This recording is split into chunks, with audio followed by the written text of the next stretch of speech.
అందరికీ మన ప్రభువును రక్షకుడైనటువంటి యేసుక్రీస్తు వారి పేరిట ప్రత్యేకమైనటువంటి వందనాలండి. యోహాను సువార్త నుంచి ఒక సందర్భాన్ని మనం చూద్దాం. యోహాను సువార్త 14వ అధ్యాయంలో 1వ వచనాన్ని మనం చూద్దాం.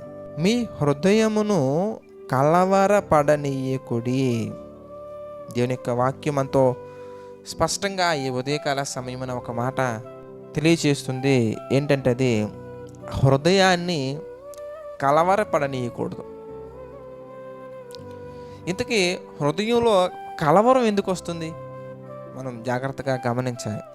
హృదయంలో కలవరం ఎందుకు వస్తుంది అంటే, ఎప్పుడైతే మనం కొన్ని కోరుకొని, ఎప్పుడైతే మనం కొన్ని చేయాలనే ఆలోచన కలిగి, ఎప్పుడైతే మనం ముందుకు వెళ్తూ ఉంటామో, ఆ ముందుకు వెళ్ళే ప్రయత్నంలో, ముందుకు వెళ్ళే ఆ ప్రొసీజర్లో ఎప్పుడైతే మనం అనుకున్నవి జరగకుండా ఉండే పరిస్థితులు మన చుట్టూ కనబడుతూ ఉంటాయో అప్పుడు మనకి కలవరం వస్తుందండి.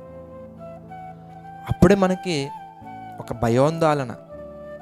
మరి ఒకసారి మళ్ళీ మనం యోహాను సువార్త 14వ అధ్యాయంలోని మళ్ళీ చదువుకుందాం ఆ మాట. యోహాను సువార్త 14వ అధ్యాయం 1వ వచనం కనుక మనం జాగ్రత్తగా గమనించినట్లయితే కనుక, మీ హృదయమును కలవరపడనీయకుడి. తర్వాత మరి చూస్తే కంటిన్యూషన్లో, దేవుని యందు విశ్వాసముంచుచున్నారు. చూడండి, దేవుని యందు విశ్వాసముంచుచున్నారు, నా యందును విశ్వాసముంచుడి. ఎప్పుడు మనలో కలవరం వస్తుందయ్యా అంటే, విశ్వాసములో ఎప్పుడైతే మనం తగ్గిపోతామో. మనకి 2 కారణాలు మనకు కనబడుతున్నాయి. ఏంటవి? ఎందుకంటే మనం అనుకున్నవి జరగనప్పుడు, లేదా మనకేదో ప్రమాదం వస్తుంది అని మనం ఊహించినప్పుడు, ఆ ప్రమాదంలో మనం ఏదో అయిపోతామని మనం ఇమాజినేషన్స్లోకి వెళ్ళిపోయి ఊహించేసుకొని మనం బాగా ఆలోచించినప్పుడు మాత్రమే కలవరానికి గురవుతామండి. అది అసలు అలాంటి ఆలోచనలు ఎందుకు వస్తాయి అనగానే మనకి 2వ కారణం మనకి క్లియర్గా కనబడుతుంది. ఏంటి? ఎందుకంటే విశ్వాసము లేనప్పుడు. మరి చాలా సందర్భాలలో అల్ప విశ్వాసులుగా మనం ఉంటే ఏమవుద్దనే సందర్భాలు యేసుక్రీస్తు వారు మనకి చాలా సందర్భాలు తెలియజేశారు. అల్ప విశ్వాసులారా, మీరెందుకు సందేహపడితిరి అంటే, అల్ప విశ్వాసులకి ఉండే క్వాలిటీస్ ఏంటో మనం జాగ్రత్తగా గమనించినట్లయితే, సందేహం. ఏంటో సందేహం? ఎందుకే? ప్రార్థన అయితే చేశాను, జరుగుద్దంటారా? ప్రార్థన అయితే చేశాను, ఇది నిజంగా జరుగుద్దంటారా? ఏమండి, మీరు చేసిన ప్రార్థన పట్ల మీకే నమ్మకం లేకపోతే ఎలాగండి? మనం మాట్లాడుతున్నటువంటిది మోసం చేసే మనుషులతోటి కాదు. మనం గుర్తుంచుకోవాల్సినటువంటి ఒక అద్భుతమైన మాట. ప్రార్థన అంటే ఏంటనగానే, మన మనసులో ఉన్నటువంటి భావాలని, మన మనసులో ఉన్నటువంటి ఆలోచనల్ని దేవునికి తెలియచేస్తూ, దేవునికి కృతజ్ఞతాస్తుతులు చెల్లించుచు, ఆయన మన జీవితంలో చేసినటువంటి ఉపకారాలను తలంచుకొనుచు, ఆయనకి సాగిలపడి నమస్కారము చేయొచ్చు, ఆయన్ని మనం ఆరాధన చేయటమే ప్రార్థన. మరి ఈ ప్రార్థనలో మనకి ఏదైతే అవసరతలు ఉన్నాయో అవి దేవుని చిత్తమైనటువంటివన్నీ కూడా ఆయనకు మనం తెలియచేస్తాం. మన దేవుడు అన్యాయం చేయవాడు కాదు కదా, ఆయన అన్యాయం చేసే వ్యక్తి కాదు కదా.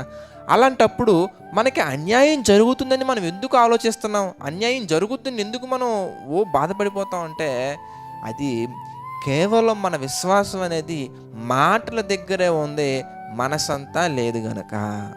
మాటలలోనే మన విశ్వాసం ఉంది, మనసులో లేదు.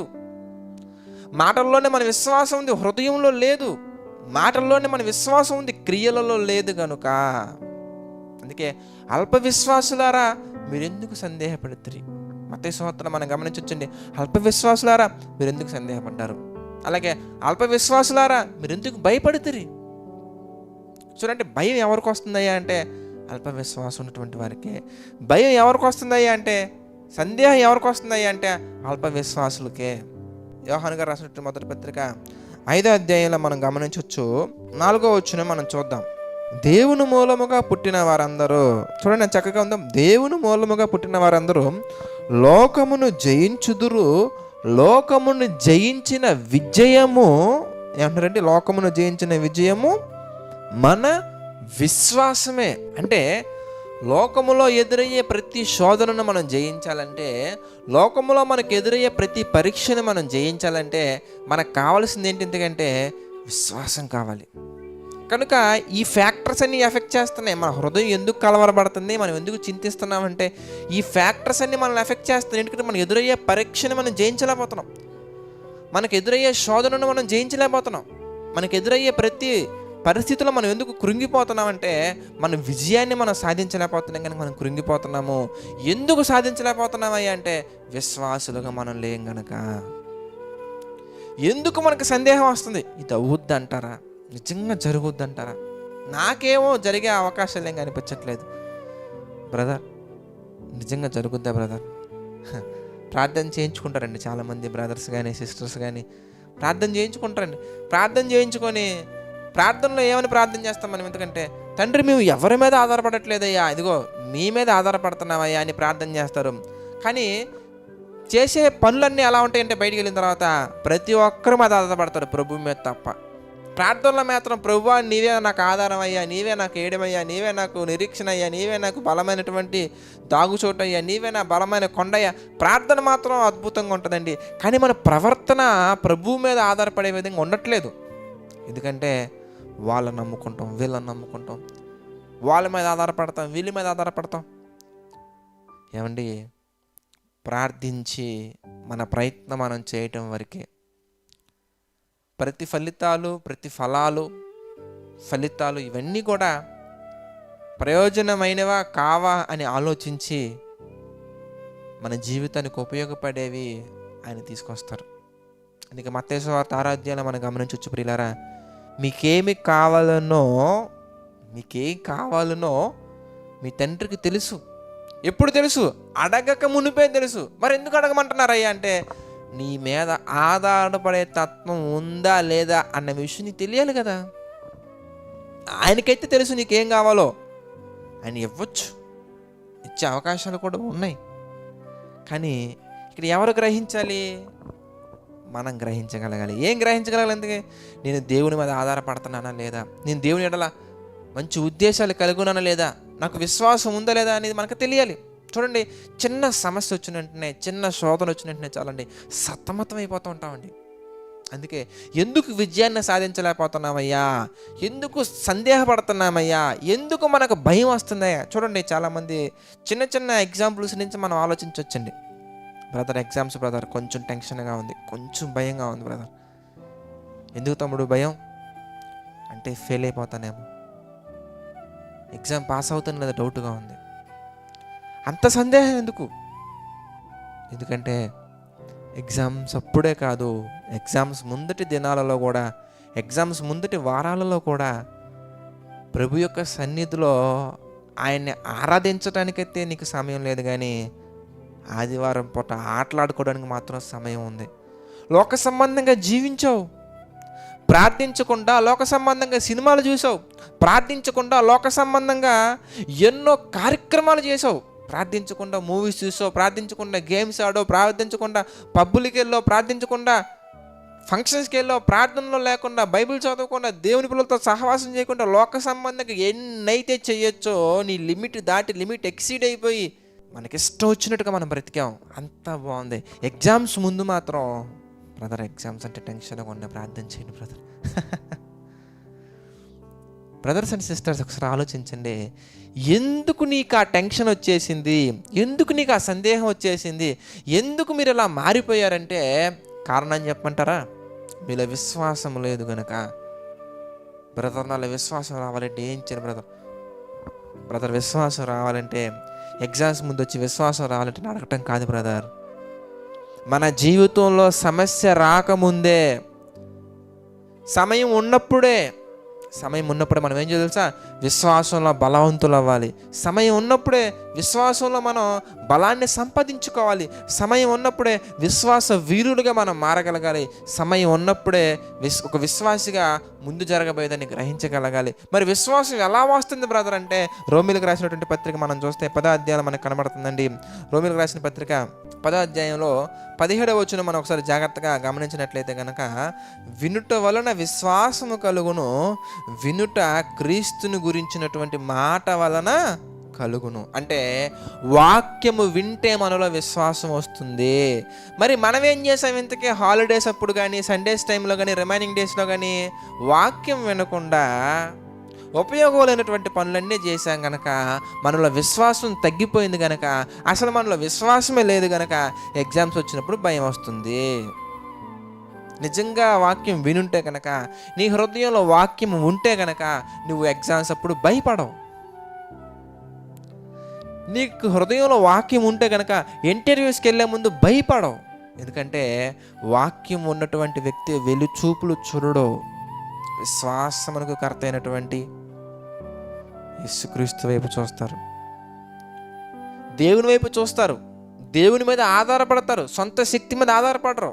తండ్రి నీ చిత్తమైతే ఉద్యోగాన్ని ఇవ్వయ్యా, లేదంటే లేదు అని ప్రార్థనలో మాత్రమే కాకుండా ప్రవర్తనలోనూ హృదయపూర్వకంగా పూర్ణ హృదయంతో ఎవరు చెప్పగలరయ్యా అంటే విశ్వాసంలో బలవంతులు మాత్రమే చెప్పగలరు. ఎప్పుడు విశ్వాసం వస్తుందయ్యా అంటే అప్పుడప్పుడు చదువుకుంటే కాదండి, విసుగకుండా ప్రార్థన చేయాలి, విసుగకుండా వాక్యం వినాలి, విసుగకుండా వాక్యం చెప్పాలి, విసుగకుండా దేవుని యొక్క కార్యక్రమాల్లో మనం ఉండగలగాలి.